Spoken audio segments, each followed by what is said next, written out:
It's time to catch up on all the latest at the World Cup with our midday show. For this, I am joined by James Vicina and Ruben Selector. Hello to you both. James, France, many happy French fans today. France made it through to the knockout stage after a very lengthy battle against Iraq, but there was some problems in this match. Just tell us. Indeed, lengthy indeed, because it wasn't just about what was happening on the pitch. The weather came and interrupted. I know it's hot here, but in the US, it's a different story. We knew this was possibly going to happen with the timing, everything, but over 4 hours between kickoff and the final whistle as heavy rain and thunderstorms caused the first weather delay in the tournament. Now, the half-time break ended up lasting over 2 hours. France were already up by a goal. Kylian Mbappe opening the score in the 14th minute. And he made it two after that very long break. Ousmane Dembele got on the score sheet too, as Michael Olise twice provided the assist to make it 3-0. All of this under the rain. And let's first get Selina Sykes' impressions from the stadium. Well, there was much speculation about whether or not it would happen at this World Cup, and it's official. The first game has been delayed because of adverse weather conditions. France-Iraq seeing a more than 2-hour delay here in Philadelphia because of a thunderstorm in the area, as US protocol dictates. If lightning is detected in a 13-kilometer radius of the stadium, that means at least a half an hour delay for each bit of lightning that is detected in the area, much to the frustration of fans. On the stroke of half-time, that announcement was made, asking fans to evacuate the open seating area and take shelter. Fans doing what they could to pass the time. We saw some kids kicking a ball around, obviously other fans getting lots of food and drink, and I've been told that on television, well, it was a ripe opportunity for some more advertising. Obviously, a big question is how teams can cope with such long delays. In these big NFL stadiums, there's big indoor spaces for warm-ups. The players eventually were allowed back onto the pitch to have a warm-up on the pitch, and the game finally got back underway, much to the delight of fans who, a lot of them, were soaked through to their skins because it had been raining heavily, especially in the first half. The pitch also was very, very wet, much to the common sense of FIFA. There was no second hydration break in that second half. I think you could see that the players and the pitch had already had more than enough water, but that hasn't put a dampener on France here tonight, because they have booked their spots in the knockout stages with 6 points, 2 wins out of 2. No drinks breaks. That's a first. I mean, you'd expect that to happen, but I mean, this is again, Ruben. We're talking about, I mean, it's changing the pace of the game, really, isn't it? I mean, we've got now a 2-hour break. Not obviously nobody's fault, but it's just everything is becoming. I mean, the sport's changing in a way. Yeah, well, the sport is changing, but this is a different situation, of course. I mean, we knew that this could happen when you go to the United States or to Canada or to Mexico. For me, that's not a problem. I mean, there's a whole protocol behind it. Yeah, it's no fun, especially for the fans, but yeah, that is part of the game. Hydration breaks, however, we see how much of an influence it has on the games, because during those hydration breaks, almost every game changes completely after it, because coaches can change their tactics. This was just a longer break, yeah, a very long one, but it didn't seem to influence too much, at least on the French performance. They were better after the break. Yeah, hydration breaks seem kind of like a misnomer when you have a downpour for 2 hours, too. Yeah. 3-0 for France, 6 points, 4 goals so far in all for Kylian Mbappe. Manager Didier Deschamps is very glad to see, though, that he's not the only player that's threatening up front. Ballon d'Or, Dembele, as mentioned, caught up from his last performance. I have faith in him, he knows it, and he isn't somebody who doubts himself. But obviously what he did today is important, because he's a very important player, a decisive player. Kylian is too, that's nothing new, but Ousmane has that ability. If he hadn't shown it before, it's also because he often had some unfortunate but significant setbacks. So a comfortable win there for France. Got Mbappe scoring, as mentioned, Goss and Dembele as well. But we need to talk about Michael Olise. 3 assists so far. Joint record for the World Cup so far with Alexander Isak from Sweden. Yeah, well, he is the best player, I think, in the French team. If you talk also about the whole year, how he played at Bayern Munich, he can make the difference because he is creating those spaces for players like Mbappe. He can see it, especially the assist, the first In the first goal. in the first goal against Senegal. That was the best ball of the whole tournament probably. So yeah, that's fantastic. It's now also, I think what Deschamps is really happy about is that he has the time to still make his best lineup, right? He has now 3 matches. It would be too harsh to say friendlies because these are official games. These are important games. Senegal and Norway are strong teams. And Norway's not going to be a friendly for France. No, but what I want to say with it is that he has the time now to maybe change a little bit. Yesterday, Barcola played, Kone played, did a good job.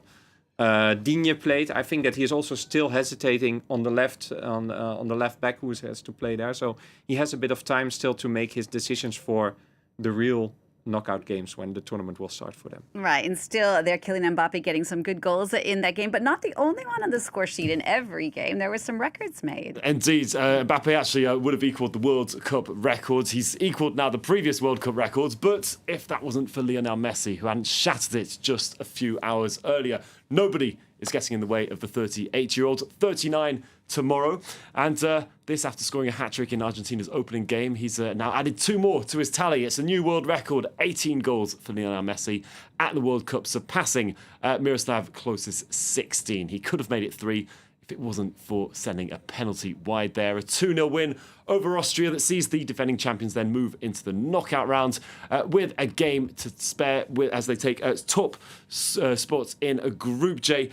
Scoring, but Ruben also helping the team. Messi is. He's not just there, just standing there. He's still getting the job. I mean, as he has been doing previously in the same way. Yeah. If I may say, I mean, let's first start by giving a lot of credit because it's still incredible that we have the Messi of 4 years ago, that he is still playing at this level, that he is so dominant. And not only what was special yesterday, normally we see the Messi walking around and he still does that, but he's really trying to help the team. We saw him even defend at some point.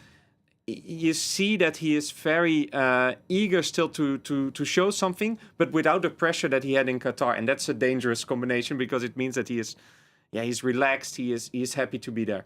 Having said it, again, also what we said about France, they played against Algeria, against Austria. I wouldn't say that it's our walkover straight away, but it's lacking a bit of energy, of proper World Cup clashes, I'm sorry to say. The fact, though, that Argentina have only had 1 shot on target against them, that was coming in their last game against Austria. Does that not mean so much, though, for now? Is that what you mean? No. I see it this way. I see there are around 10 teams that can win the World Cup, and they all know that they have to play a lot of games to get till the end.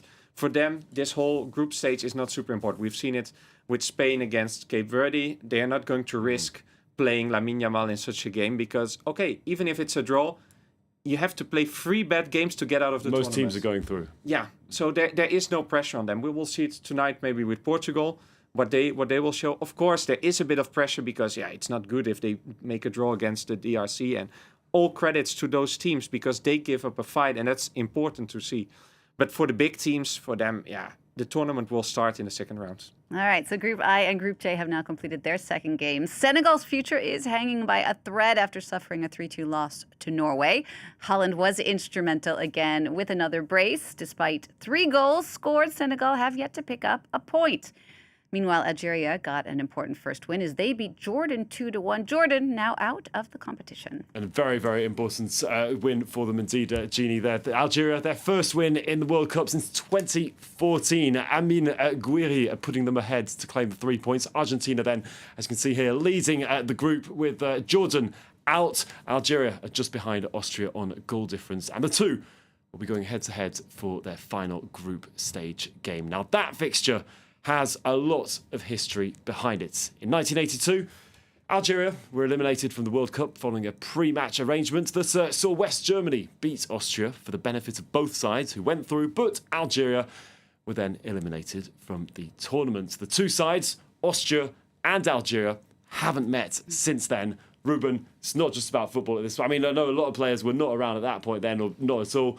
But, I mean, this is something, from the history books that's going to be played today, not a game since. Everybody knows it in Algeria, that's for sure. And the issue is, of course, that it now arranged both Austria and Algeria to make a draw in that last game. So let's hope that they won't do it, because, then we will talk about the disgrace of the US. But, now... There'll be no fans waving any money. Jokes aside, this is historically a very special game, and knowing Algeria a little bit, they are very proud, so they should be there, getting in there to really take the revenge for that game. Such a close one for them today, Algeria, though. So close. And down to the last moments. Is that or out? Bit of credit to Jordan again as well. I mean, these new teams, I mean, I'm maybe a bit harsh when I say about the top 10 teams and that they are still in preparation. But we have to say that all the new teams, of almost all of them, have showed interesting stuff. Jordan was nice to watch. Iraq, they are just unlucky to be in a group with France, with Norway, with Senegal, which is the hardest group. Sometimes just not. I mean, this final score isn't really saying what's actually happening on the pitch. Thinking of Senegal, scored 3 goals, and they've got no points. Yeah, for Senegal it will be very tricky because they have to score a lot of goals in the last game, and then they can still go through. But very tough. I mean, if you look at Senegal, for me it would be very harsh that such a team would go out if you compare it to some other groups. All right, well, coming up today, England, Ghana and Colombia could qualify for the next rounds with 4 more games then to come in all. Portugal, though, have a lot of work to do, as mentioned, as they were held to that draw last week. They now face Uzbekistan. DR Congo take on group leaders there. Colombia, the 3 Lions face the Black Stars of Ghana, with both sides tied on 3 points in Group L. Panama versus Croatia, and they have yet to gain a point, meaning that everything is still open in Group L. Ruben, any prediction for, let's say, for Portugal coming up for tonight? Are we going to see, as you mentioned, they were taking it maybe too easy? Uzbekistan, first ever time in a World Cup. I mean, a slip-up is going to be out of order if that does happen. But they're not going to be able to risk it either. They should win it, but the main question will be, of course, will he play or not? Is he going to bench Ronaldo? Is he going to bench Ronaldo? That will be the big question. I think if he follows what he said, Roberto Martinez, the head coach of Portugal, if he follows up to what he said after the DRC game, for me it's way more logical to play him right now, because now you're going to play against Uzbekistan that's going to defend the whole game. He's got more chance of proving his own point. Is that then you need Ronaldo, just because he will attract the attention of the defenders and maybe it will create spaces for other players. But we will see tonight. It's maybe that's the biggest question. I'm pretty sure Portugal will win, but will it be with or without Ronaldo? It'll be a huge, indeed. It's a lot of questions around it, but huge upset if ever there's anything out there. England, they had a really impressive game against Croatia first time round. They did let those goals in then, got Ghana coming up. Maybe defensively is where things are going to be needed to be sorted out for Thomas Tuchel. Yeah, I'm curious what they're going to do, because I found England was very exciting to watch. So I think they want to show it off again. Offensive firepower. There's a lot in the team.